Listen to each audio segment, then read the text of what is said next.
ನಿಮ್ಮ ಜಾಗದಲ್ಲಿ ನಿಂತು ನೋಡಿದಾಗ ಈ ಥರ ಸುದ್ದಿ ಬಂದಾಗ ಆಘಾತ ಆಗೋದು ಸಹಜ, ಅದು ನನಗೆ ಅರ್ಥ ಆಗುತ್ತೆ. ಆದರೆ ಸತ್ಯ ಬೇರೆನೇ ಇರುವಾಗ ಕಣ್ಣು ಕಾಣ ಸುಳ್ಳಿನ ಆಧಾರ ಇಟ್ಕೊಂಡು ತಪ್ಪೇ ಮಾಡ್ದಿರೋರಿಗೆ ಈ ರೀತಿ ಶಿಕ್ಷೆ ಕೊಡೋದು ತಪ್ಪಲ್ವಾ?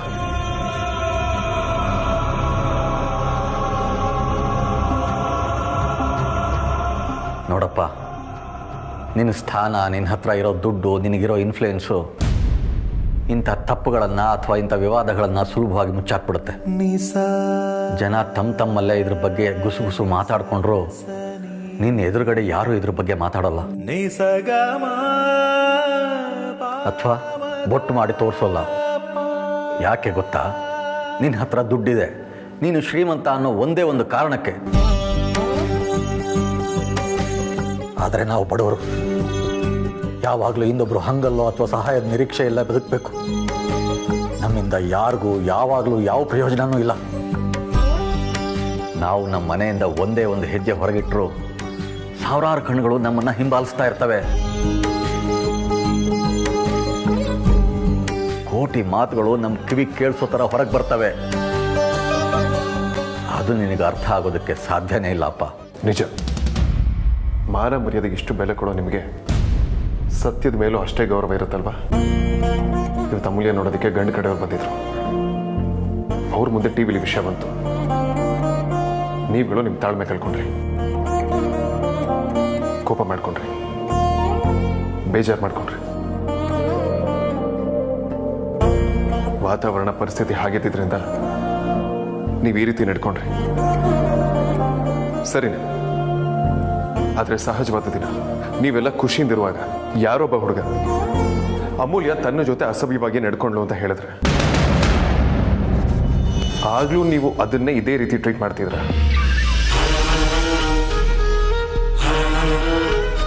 ಆ ಹುಡುಗನಿಗೆ ಅಮೂಲ್ಯ ಲೈಂಗಿಕ ಕಿರುಕುಳ ಕೊಟ್ಟಿದ್ದಾಳೆ ಅಂತ ಹೇಳಿದ್ರೆ ನೀವು ನಂಬ್ತಿದ್ರ?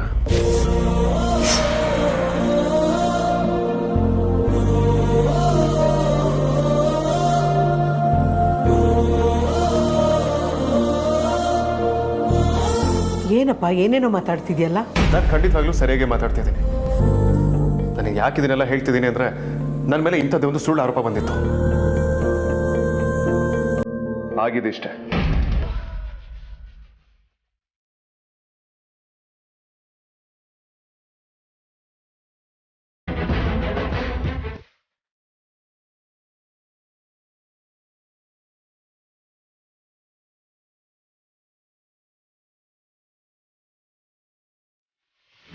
ಹುಡುಗಿ ಕಂಪ್ಲೇಂಟಲ್ಲಿ ಯಾವ ರಾತ್ರಿ ಹ್ಯಾರಸ್ಮೆಂಟ್ ಆಗಿದೆ ಅಂತ ಬರೆದಿದ್ದಾಳೋ ಆ ರಾತ್ರಿ ಪೂರ್ತಿ ವೇದಾಂತ್ ಅವ್ರ ಜೊತೆ ನಾನಿದ್ದೆ. ಆ ರಾತ್ರಿ ಪೂರ್ತಿ ವೇದಾಂತ್ ಅವ್ರ ಜೊತೆ ನಾನಿದ್ದೆ.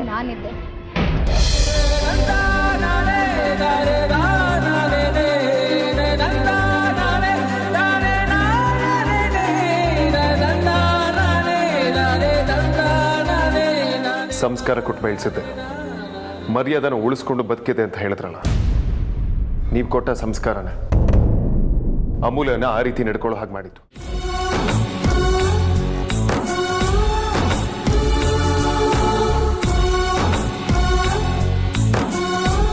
ನಾನು ತಪ್ಪು ಮಾಡಿಲ್ಲ ಅಂತ ಅವಳಿಗೆ ಗೊತ್ತಿತ್ತು.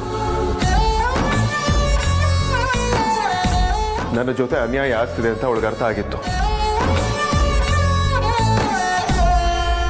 ಅದಕ್ಕೆ ಸ್ಟೇಷನಲ್ಲಿ ಒಂದು ಚೂರು ಭಯ ಪಡದೆ, ಮುಂದೆ ಜನರು ತನ್ನ ಬಗ್ಗೆ ಏನು ಅಭಿಪ್ರಾಯ ಇಟ್ಕೊಳ್ತಾರೆ ಅಂತ ಯೋಚನೆ ಕೂಡ ಮಾಡಿದೆ ನನ್ನ ಮೇಲೆ ಬಂದಿರೋ ಆರೋಪನ ಸುಳ್ಳು ಅಂತ ಸತ್ಯ ಹೇಳಿ ಪ್ರೂವ್ ಮಾಡಿದ್ಲು. ಅವಳ ಹತ್ರ ಅಷ್ಟು ಸತ್ಯನೇ ಇದ್ದಿದ್ರೆ ನಮ್ಮ ಹತ್ರ ಮುಕ್ತವಾಗಿ ಹೇಳ್ಕೊಬೋದಾಗಿತ್ತಲ್ವಾ? ಅದಕ್ಕೆ ಸಂಸ್ಕಾರ ಜೊತೆ ಸಮಾಜದ ಮೇಲೆ ನೀವೇ ಬೆಳೆಸಿರೋ ಭಯ ಅಡ್ಡ ಬಂದಿರುತ್ತೆ.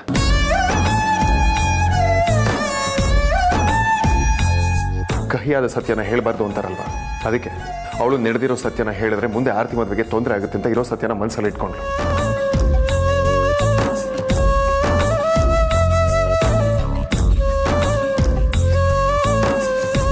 ಅವಳು ಏನೇ ಮಾಡಿದ್ರು ಅದು ನನಗೋಸ್ಕರಮ್ಮ. ನಾನು ಸ್ಟೇಷನ್ಗೆ ಹೋಗಿರೋ ವಿಷಯ ಯಾರಿಗೂ ಗೊತ್ತಾಗಬಾರ್ದು ಅಂತಾನೆ ಅವಳು ಹಾಗೆ ಮಾಡಿದ್ದು. ಅವತ್ತು ಯಾರೋ ಮಾಡಿದ ತಪ್ಪಿಂದ ನಾವಿಬ್ರು ಆಫೀಸಲ್ಲಿ ಸಿಕ್ಕಾಕೊಂಡಿದ್ದು ನಿಜಾನೇ. ಆದರೆ ಅವಳು ನೀವೇ ಬೆಳೆಸಿರೋ ಮಗಳು, ನಿಮ್ಮ ಧ್ಯೇಯಗಳನ್ನ ರೂಢಿಸ್ಕೊಂಡಿರೋಂಥ ಮಗಳು, ನೀವು ಕಲಿಸ್ಕೊಟ್ಟಿರೋ ಸಂಸ್ಕಾರಗಳನ್ನೇ ಕಲ್ತಿರೋಂಥ ಮಗಳು.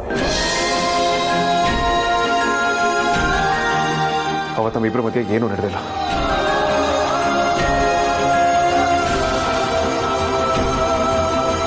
ನನಗೆ ನೀವು ಹೇಳಿದಾಗ ಈ ಸೊಸೈಟಿ ಮೇಲೆ ಭಯ ಇಲ್ಲದೆ ಇರ್ಬೋದು, ಆದರೆ ಸಂಸ್ಕಾರ ಅನ್ನೋದು ನನಗೂ ಇದೆ. ನನ್ನದೇ ಆದ ಪ್ರಿನ್ಸಿಪಲ್ಸ್ಗಳಿದೆ.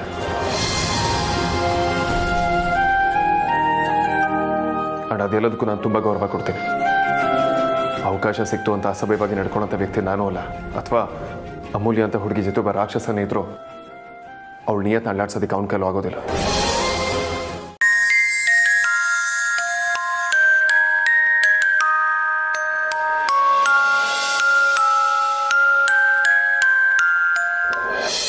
ಸಾಕಪ್ಪ, ಇನ್ನೇನು ಹೇಳಬೇಡ.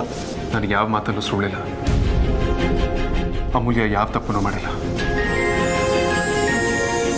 ನಿಜಾನಪ್ಪ, ತಪ್ಪೆಲ್ಲ ನಮ್ಮದೇ.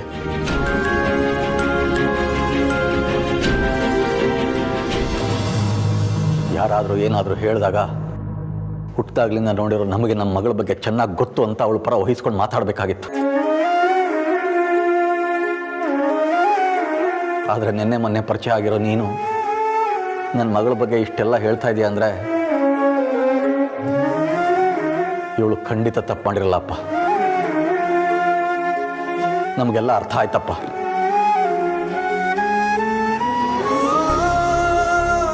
ಸಮಾಧಾನ ಮಾಡ್ಕೊಳ್ಳಿ, ಆಗಿದಾಗೋಯ್ತು.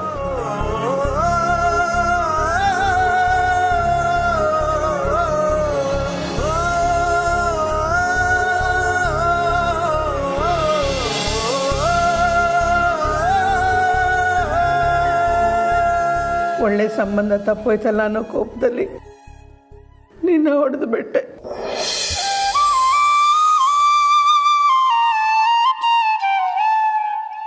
ಆದರೆ ನೀನು ನಿಮ್ಮ ಅಪ್ಪನ ಮಗಳು ಅಂತ ಸಾಬೀತು ಮಾಡಿಬಿಟ್ಟೆ.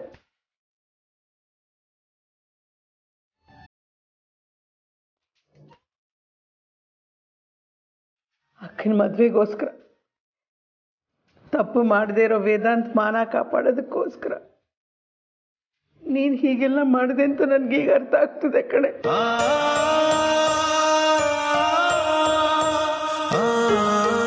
ದಯವಿಟ್ಟು ನನ್ನ ಕ್ಷಮಿಸ್ಬಿಡೆ.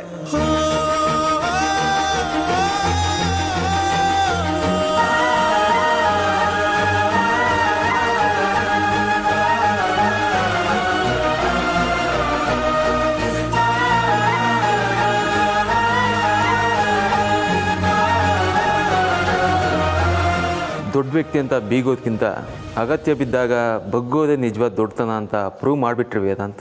You are great. ನನಗೋಸ್ಕರ ಏನು ಬೇಕಿದ್ರೂ ಮಾಡ್ತೀಯಲ್ಲೇ ಅಮ್ಮ. ನೀನೇ ನನ್ನ ಅಕ್ಕ ಕಣೆ. ವೇದಾಂತ್ ಬಾಬಾ, ನೀವು ಜೆಂಟಲ್ಮನ್ ಅಂತ ಗೊತ್ತಿತ್ತು, ಆದ್ರೀಗ ಅದಕ್ಕಿಂತ ಗ್ರೇಟ್ ಆಗಿಬಿಟ್ರಿ.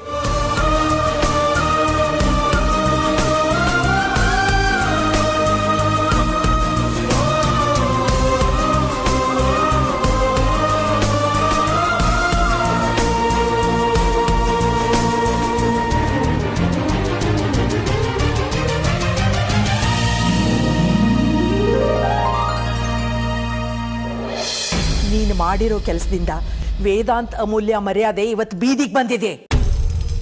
ನಿನ್ನ ತಪ್ಪಿಂದಾಗಿ ಅವ್ರು ಅನುಭವಿಸ್ತಾ ಇದ್ದಾರೆ ಕಣೆ. ಅಮ್ಮ ಪ್ಲೀಸ್ ನನ್ನ ಮಾತು ಕೇಳು. ಈಗಾಗಲೇ ಸಾಕಷ್ಟು ಕೇಳ್ಬಿಟ್ಟಿದ್ದೀನಿ, ಇನ್ನು ಸಾಧ್ಯ ಇಲ್ಲ. ಈಗ ನೀನು ಹೋಗಿ ನಾನೇ ತಪ್ಪು ಮಾಡಿದ್ದೀನಿ ಅಂತ ಎಲ್ಲರ ಹತ್ರನೂ ಹೇಳಿ ಕ್ಷಮೆ ಕೇಳಿ ಸರಿ ಮಾಡದೆ ಹೋದ್ರೆ ನಾನೇ ಹೋಗ್ತೀನಿ. ಅಮ್ಮ ಅಮ್ಮ ಅಮ್ಮ ಪ್ಲೀಸ್ ಅಮ್ಮ, ನಿನ್ನ ಕೈ ಮುಗಿತೀನಮ್ಮ. ನನ್ನ ಮೇಲೆ ಆಣೆ ಅಂದಿದ್ದೀನಿ. ಪ್ಲೀಸ್ ಸರಿ ಅಮ್ಮ ಅಮ್ಮ ಅಮ್ಮ ಅಮ್ಮ ಪ್ಲೀಸ್ ಅಮ್ಮ ಅಮ್ಮ ಅಮ್ಮ.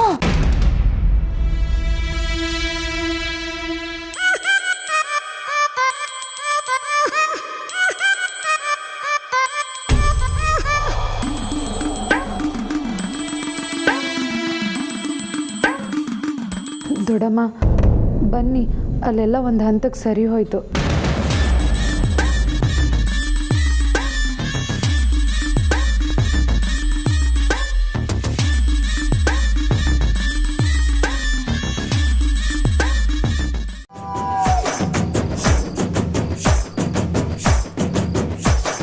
ಹಲೋ, ಬದುಕಿದೆ ಸತ್ತೋದ್ಯಾ?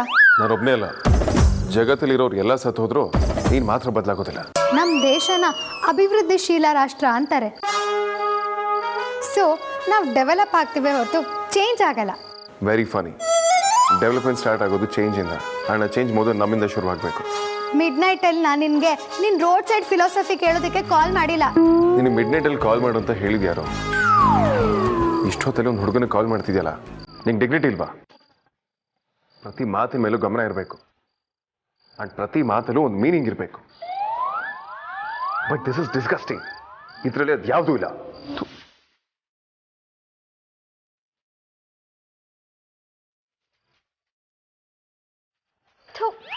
ವೇದಾಂತ್ ಕೋಪಿಷ್ಟ. ಆಗಿದ್ದೆಲ್ಲ ಒಳ್ಳೇದಕ್ಕೆ ಅಂತಾರೆ. ಇದರಿಂದ ಏನು ಒಳ್ಳೇದಾಗಬೇಕೋ ಅಕ್ಕ.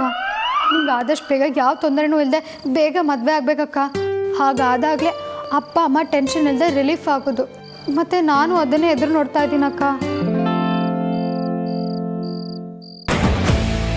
ಸೆಂಟ್ರಲ್ಲಿ ಇಷ್ಟೆಲ್ಲ ನಡೀತಿರುವಾಗ ನಾನು ಡಬಲ್ ರೋಲ್ನೇ ಮರ್ತೋಗಿದ್ದೀನಲ್ಲ. ಅಮ್ಮು ಅಂದರೆ ಏನು ತಮಾಷೆನಾ? ರೌಡಿ ಬೇಬಿನೂ ಹೌದು, ಟೆಲಿಫೋನ್ ಗೆಳತಿನೂ ಹೌದು.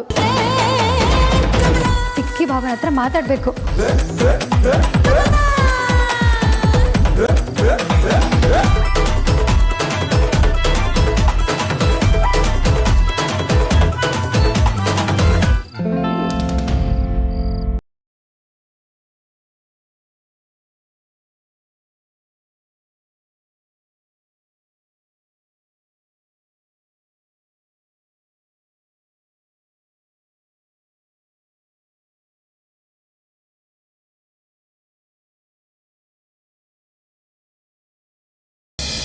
ಆಯಿತು ವಿಕ್ಕಿ ಬಾವ, ನೀವು ಹೇಳ್ದಂಗೆ ಮಾಡ್ತೀನಿ.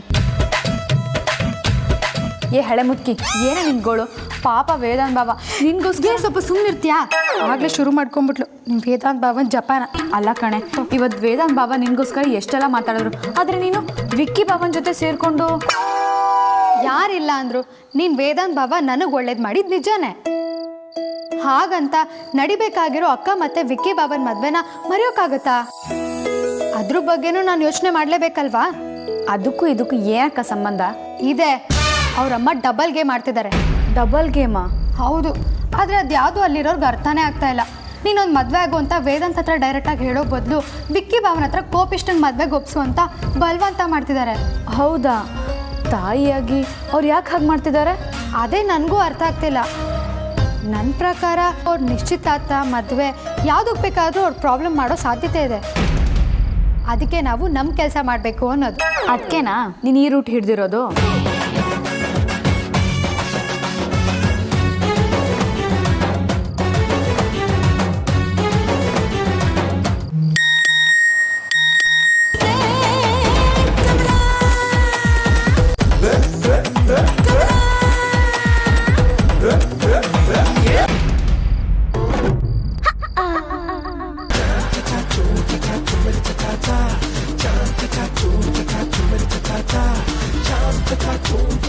ಹುಡುಗಿ ಪೊಲೀಸ್ ಸ್ಟೇಷನ್ ಇನ್ಸಿಡೆಂಟ್ ಆಗಿ ಮೆಸೇಜ್ ಮಾಡೋದು ನಿಲ್ಸಿತ್ತಲ್ವಾ, ಮತ್ತೆ ಶುರು ಮಾಡಿದಲ್ಲ.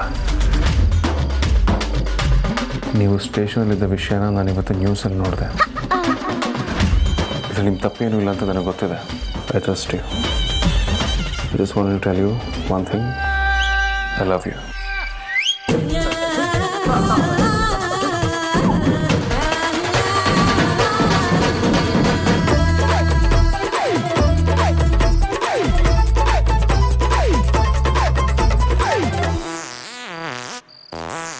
ಇಷ್ಟೊತ್ತಲ್ಲಿ ಈ ಡೋಸ್ ಸಾಕಲ್ವಾ?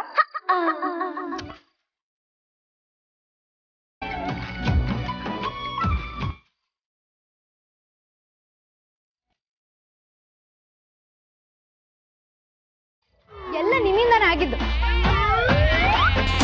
ನೀನೇ ಬೈಕೊಂಡಿರ್ತೀಯ, ಅದಕ್ಕೆ ರಾಣಿ ಕೋಪ ಮಾಡ್ಕೊಂಡಿರ್ತಾಳೆ. ಇದು ಬೇರೆ, ಇದಕ್ಕೆ ಮನ್ಸಿನ ಮಾತು ಅರ್ಥ ಆಗುತ್ತಾ? ಆಗುತ್ತೆ ಕಣೆ. ಮನ್ಸಿನ ಮಾತನ್ನ ಅರ್ಥ ಮಾಡ್ಕೊಳ್ಳೋರ್ನ ನಾನು ನೋಡಿದ್ದೀನಿ.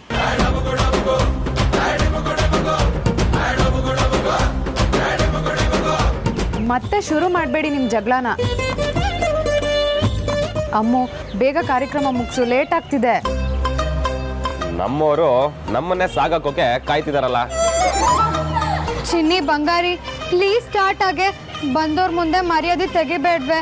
ನಿಂಗೆ ಎಷ್ಟು ಪ್ರೀತಿಯಿಂದ ಭಕ್ತಿಯಿಂದ ಪೂಜೆ ಮಾಡಿದ್ದೀನಿ ಗೊತ್ತಾ? ಪ್ಲೀಸ್ ಕಣೆ, ಸ್ಟಾರ್ಟ್ ಆಗು.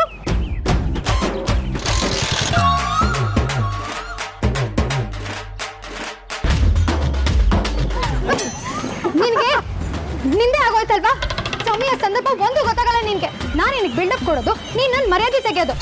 ಅದಕ್ಕೆ ಹೇಳಿದ್ದು ಅದ್ರ ಟೈಮ್ ಮುಗ್ದೋಗಿದೆ ಮಾರ್ಬಿಡು ಅಂತ. ಸುಮ್ನಿರ್ತೇನೆ, ಪೂಜೆ ಮಾಡಿ ಮಾರೋ ಮಾತಾಡ್ಬೇಡ. ರಾಣಿಗೇನಾದ್ರೂ ಅರ್ಥ ಆದ್ರೆ ಸಹಿಸ್ಕೊಳ್ಳಲ್ಲ ಅದು.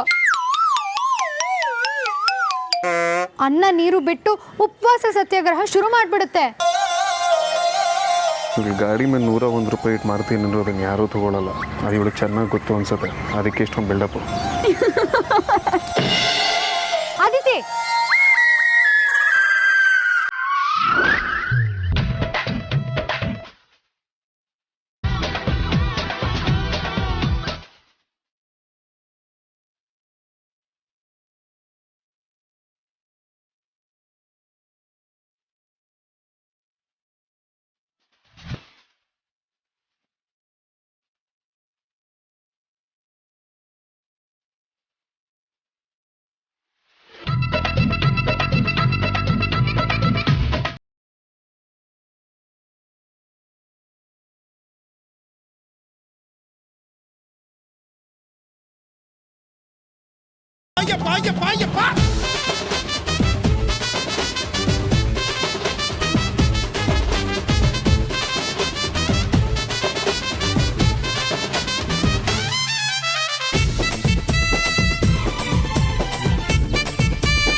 ಅಲ್ಲ ಕಣೆ, ಭಕ್ತಿಯಿಂದ ಪೂಜೆ ಮಾಡಿ ಇಡೀ ವರ್ಷ ನಿನ್ಗೇನು ಆಗ್ಬಾರ್ದು ಅಂತ ಬೇಡ್ಕೊಂಡು ಸ್ಟಾರ್ಟ್ ಮಾಡಕ್ ನೋಡಿದ್ರೆ ನೀನ್ ಕರೆಕ್ಟಾಗಿ ಕೈ ಕೊಟ್ಟೆ. ಅಮ್ಮೋ, ಆಮೇಲೆ ಇನ್ನೊಂದ್ಸಲ ಪ್ರಯತ್ನ ಮಾಡು. ಅದೃಷ್ಟ ಚೆನ್ನಾಗಿದ್ರೆ ಸ್ಟಾರ್ಟ್ ಆದ್ರೂ ಆಗಬಹುದು. ಬನ್ನಿ, ಎಲ್ಲರೂ ತಿಂಡಿ ತಿನ್ನಿವ್ರಂತೆ.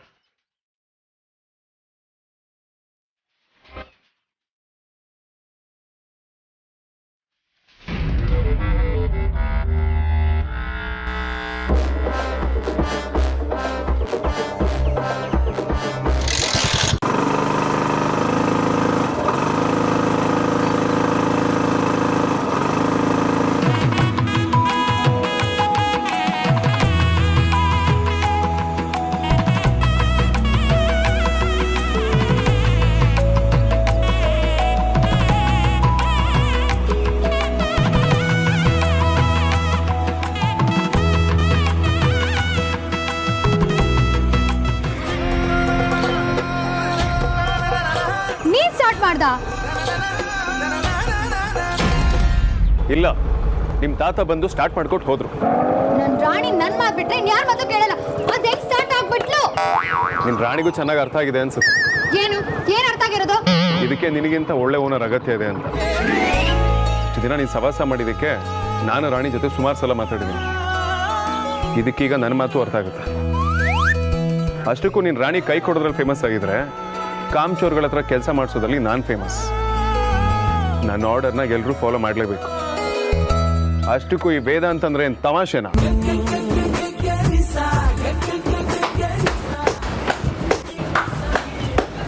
ಅದು ಕೌಂಟ್ರು ಅಂದ್ರೆ ರೌಡಿನಾದ್ನಿ ಡೈಲಾಗ್ನ ಮತ್ತೆ ಅವಳಿಗೆ ಬಿಟ್ಟಲ್ಲ, ಸೂಪರ್.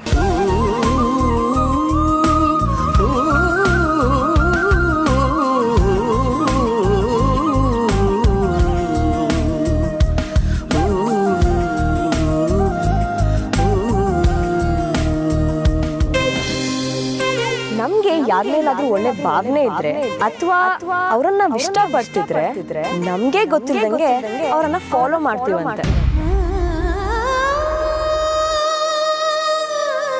ಅಮೂಲ್ಯ,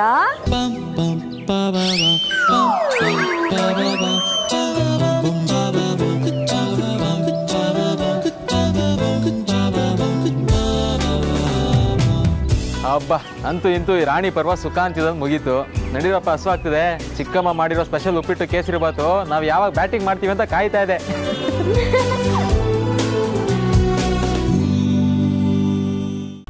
ಬಾಸ್, ಹೆಣ್ಮಕ್ಳು ಯಾವಾಗ ಎಲ್ಲಿ ಯಾಕೆ ಎಂಟ್ರಿ ಕೊಡ್ತಾರೆ ಅನ್ನೋದೇ ಗೊತ್ತಾಗಲ್ಲ ಬಾಸ್.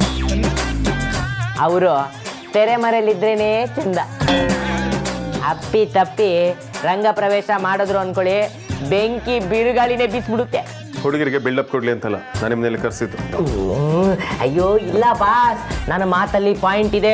ಆ ಹುಡುಗಿ ನಿಮ್ಮನ್ನೇ ಡೇ ಅಂಡ್ ನೈಟ್ ವಾಚ್ ಮಾಡ್ತಿದ್ದಾಳೆ. ಆಮೇಲೆ ನೀವು ರಿಪ್ಲೈ ಮಾಡಿಲ್ಲ ಅನ್ನೋ ಫ್ರಸ್ಟ್ರೇಷನ್ ಅಲ್ಲಿ ಸೀದಾ ಡೋರ್ ತೆಕೊಂಡ್ ಬಂದ್ಬಿಟ್ರೆ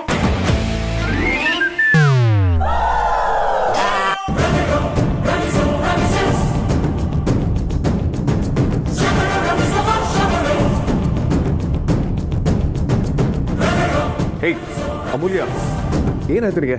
ವಾಟ್ ಹ್ಯಾಪನ್ ಟು ಯು? ಅದಕ್ಕೆ ಹೇಳಿದ್ದು ಯಾವಾಗ ಯಾಕೆ ಎಲ್ಲಿ ಎಂಟ್ರಿ ಆಗ್ತಾರೆ ಗೊತ್ತಾಗಲ್ಲ ಅಂತ. ಅಮೂಲ್ಯ ಏನಾಯ್ತು? ಬೆಂಕಿ ಬಿರುಗಾಳಿನೂ ಶುರುವಾಯ್ತು. ವಾತಾವರಣ ಹೀಟ್ ಆಗೋದ್ರಲ್ಲಿ ಡೌಟೇ ಇಲ್ಲ.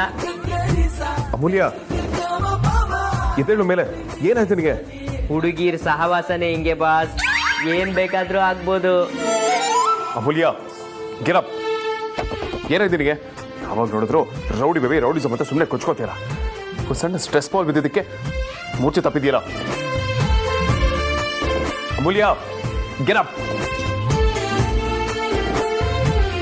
ರೇಖಾಂತ ಅಲ್ಲಿ ನಿಂತ್ಕೊಂಡು ಏನ್ರಿ ಮಾಡ್ತಿದ್ದೀರಾ? ನೀರು ತೊಗೊಂಬನ್ರಿ. ಆಯ್ತು ಬಾಸ್. ಅಮೂಲ್ಯ ಕಣ್ಬಿಡು. ಅಮೂಲ್ಯ ತಗೊಳ್ಳಿ ಬಾಸ್. ಓಪನ್ ಮಾಡೋದಕ್ಕಲ್ಲ.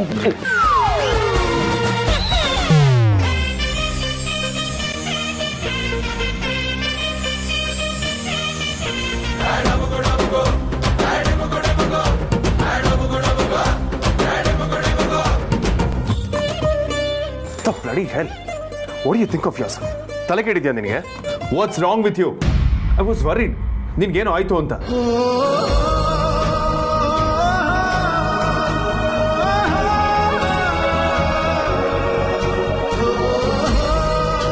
ಜಾಸ್ತಿ ನೋಡಬೇಡಿ ಬಾಸ್, ಕಣ್ಣು ಸುಟ್ಟೋಗ್ಬಿಡುತ್ತೆ.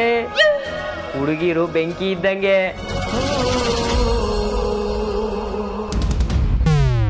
ಅಮೂಲ್ಯ ಮೇಡಮ್, ನೀವು ಹಿಂಗೆಲ್ಲ ನೋಡಿದ್ರೆ ನಮ್ಮ ಬಾಸ್ ಗತಿ ಏನು? ಆಲ್ರೆಡಿ ಬಿರುಗಾಳಿಗೆ ಸಿಕ್ಕಿರೋ ತರಗೆಲೆ ತರ ಆಗಿದ್ದಾರೆ. ತೀರಾ ಸೈಡಲ್ಲೆಲ್ಲಾದ್ರೂ ಬಿಸಾಕ್ ಬಿಡಬೇಡಿ. ಇವರಿಬ್ರು ಆಚೆ ಬರೋ ತರ ಕಾಣಿಸಲ್ಲ.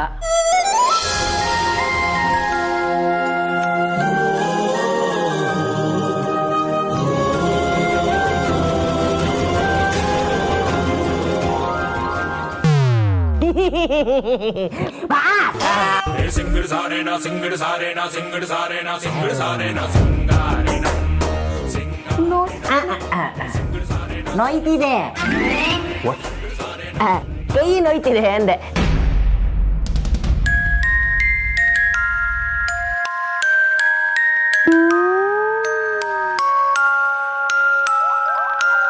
ಹೀಗೆ ಲೂಸ್ ತರ ಆಡೋದು ಬಿಟ್ಟು ಸೀರಿಯಸ್ ಆಗಿರೋ. ಅದೇ ಬಾಸ್, ನಿನ್ನೆ ಎಲ್ಲನೂ ಸಿಕ್ಕಾಪಟ್ಟೆ ಸೀರಿಯಸ್ ಆಗ್ಬಿಟ್ಟಿತ್ತಲ್ವಾ, ಅದಕ್ಕೆ ಸ್ವಲ್ಪ ರಿಲ್ಯಾಕ್ಸ್ ಆಗಲಿ ಅಂತ ಚಮಕ್ ಕೊಟ್ಟೆ. ಬಾಸ್ ರಿಲೇಟಿವ್ ಆದ್ರೆ ಚಮಕ್ಕು ಕೊಡ್ಬೋದು, ಕಿರಿಕು ಮಾಡ್ಬೋದು. ಅದೇ ನಾವು ಸಣ್ಣ ಗಿಮಿಕು ಮಾಡೋ ಹಾಗಿಲ್ಲ. ಒಬ್ಬನ ಜೊತೆ ಫುಲ್ ನೈಟ್ ಕಳ್ದಿರೋ ನೀನು ಇನ್ನೊಬ್ಬನ ಜೊತೆ ಆರಾಮ್ಸೆ ಮದ್ವೆ ಬದ್ಕೋಬಿಟ್ಟಿಯಲ್ಲ, ನಾಚಿಕೆ ಆಗ್ಬೇಕು ನಿನ್ನಂತವ್ಗೆ.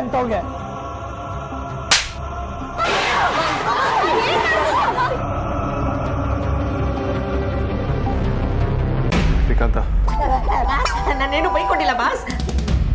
ಹೋಗ್ ನನ್ನ ಅಪಾಯಿಂಟ್ಮೆಂಟ್ ಇರಿ ತೊಗೊಂಬನ್ರಿ. ಬಾಸ್ ಆಚೆ ಬಿಟ್ಬಿಟ್ಟಿದ್ದೀನಿ, ತಗೊಂಡ್ಬಂದ್ಬಿಡ್ತೀನಿ.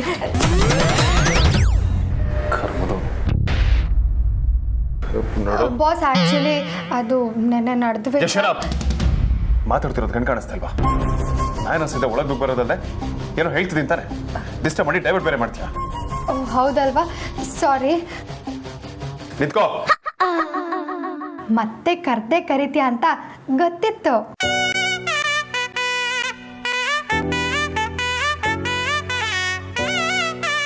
ಯಾಕೆ ಬಾಸ್, ಹೋಗದ್ ಬೇಡ್ವಾ? ಏನಾದ್ರೂ ಕೆಲಸ ಆಯ್ತಾ? ಇಲ್ಲೇ ಇರ್ಬೇಕಾ?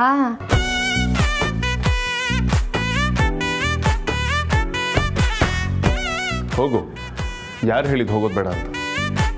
ಆದ್ರೆ ನೆಕ್ಸ್ಟ್ ಟೈಮ್ ಬರ್ಬೇಕಾದ್ರೆ ಅಪಾಯಿಂಟ್ಮೆಂಟ್ ತಗೊಂಡ್ ಬಾ.